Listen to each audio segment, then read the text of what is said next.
The US President Barack Obama and Mitt Romney have traded blows on foreign policy in the third and final presidential campaign debate.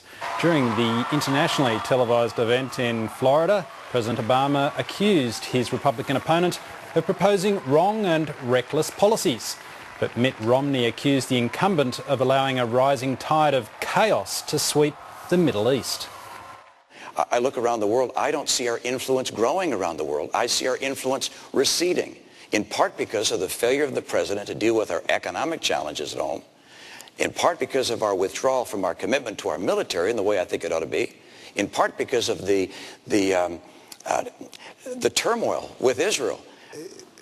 Governor, the problem is that on a whole range of issues, whether it's the Middle East, whether it's Afghanistan, whether it's Iraq, whether it's now Iran, you've been all over the map. So let's try and work out who got the better of this debate. Tom Switzer is a research associate at the United States Study Centre at the University of Sydney, where he teaches US politics and US foreign policy. He joins me now in the studio. G'day, Tom. Thanks for coming in. Okay, first question first. Who do you think won? Well, I think the broad consensus is right when it says that President Obama had a more commanding and confident presence in the debate. He was clearly on top of a lot more facts and figures. I think he was cool, calm and collected, and I think he did a pretty effective job of highlighting Mitt Romney's flaws and contradictions. Often what people pick up on with these debates is the gaffes that are made. Last time around, foreign policy proved to be a tricky area for Mitt Romney. I guess he would be relieved that he got through this one without making a big stumble. Look, that's a very good point. I think he came through without any gaffes, but the other point to bear in mind, and this is an upside for Mitt Romney, is that all he wanted to try to do in this debate was neutralise what is a foreign policy strength for the president. And I think he not only came close to doing that, but he also, more importantly, rejected the idea that he was somehow hawkish, trigger-happy, a cold warrior. And that is the great concern for a lot of independents, people who are really in the middle of the road politically, who sway elections. They don't want another George W. Bush. And I thought that Mitt Romney, all things considered, did a lot to repudiate the views of the more hawkish elements within the Republican Party. And I noticed he got in very early and mentioned the killing of Osama bin Laden, which, you know, is something of a trump card for Barack Obama. Was he trying to just basically get it out there and get beyond it? Well, all mainstream politicians in America, Democrat, Republican, Independent, all believe that President Obama did the right thing, so there's no downside to try to negate that. I think he just did the right thing on that issue. Where he did stumble, I thought, was on this issue about contradictions, and I thought the great contradiction that President Obama highlighted was that President Romney, on the one hand, would escalate defence spending, but on the other hand, downsize government and cut domestic spending. Now, that is fundamentally incompatible.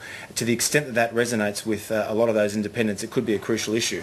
But by and large, I thought Romney did okay on the night. It wasn't a bad result for him, but I think the president on points did win. Yeah, military spending brings us to the so-called zingers of this debate, and in past debates we've had Big Bird, we've had binders. It seemed to be bayonets today with that comment by Barack Obama that military spending has moved on from the days of horses and bayonets. Yeah, it's a cheap line. It might play well with people. I don't think it'll sway many votes. I was struck more than anything that most of the questions today were about the Middle East.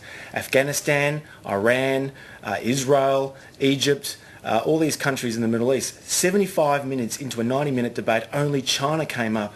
And both candidates were very quick to pivot to the domestic issue, that their job was to protect manufacturing jobs which were being lost to China over the years. Now, I thought that was a very telling narrative about the state of the debate, that so much, even 10 years after 9/11, both candidates and and moderators and the journalists, generally speaking, are still so fixated on the Middle East. In fact, at times there, it seemed like both candidates would have much rather have swung the debate onto domestic policies, and the moderator, Bob Schaefer, actually had to pull them up and had a little bit of difficulty at times at getting them to stick to foreign policy. Well, if you needed any more evidence that Americans are suffering from foreign policy fatigue, this was the debate to prove it. 20 minutes out of this 90-minute debate was focused on domestic affairs. You're right, the moderator had nothing to do with that, but both candidates recognise that Middle America is more focused on nation building at home, and that's why President Obama's keynote line on the campaign trail is nation building begins at home, and that's exactly why Mitt Romney only dedicated one paragraph in his 40-minute speech to the Republican National National Convention last month to Foreign Affairs. The role of the moderator has been controversial in the previous debates. How do you think today's moderator, Bob Schieffer, who's actually, funnily enough, for a lot of Australians who are interested in these things, his brother was Tom Schieffer, the US ambassador here during the Bush-Howard years. He's a pro. I think he's in his mid to late 70s. He's been at CBS now for the best part of 30 to 40 years. I thought he did a good job, although I do think that there was too much emphasis on the Middle East. There were no questions on Europe and the European debt sovereign crisis, no questions about Latin America, where a lot of America's energy is now coming from, or will come from in the next few years, and only one question on Asia, and that had to do with China and the issue of trade. And suffice it to say, Australia just didn't rank. No, well, look, anyone who's spent a lot of time in Washington, Nick, knows that you need very good peripheral vision to see Australia on the world map. Okay, fair enough. So with this final debate out of the way, where does the campaign go from here? Well, look, it's a ground game now. It's all on the ground. Both the President and the Vice President and their opponents will be campaigning in about 10 battleground states over the course of the next 2 weeks. Primarily Florida, Ohio, Virginia, New Hampshire, Colorado, and a few other states. This is where the race will be fought, and a lot comes down to the organisation on the ground. The polls at this stage are dead even. There was an NBC Wall Street Journal poll that showed that it's 47% even. That's the national poll. All the available public polling evidence shows that those battleground states are also pretty much neck and neck. Okay, Tom Switzer, thanks very much for your analysis. Thanks so much, Nick.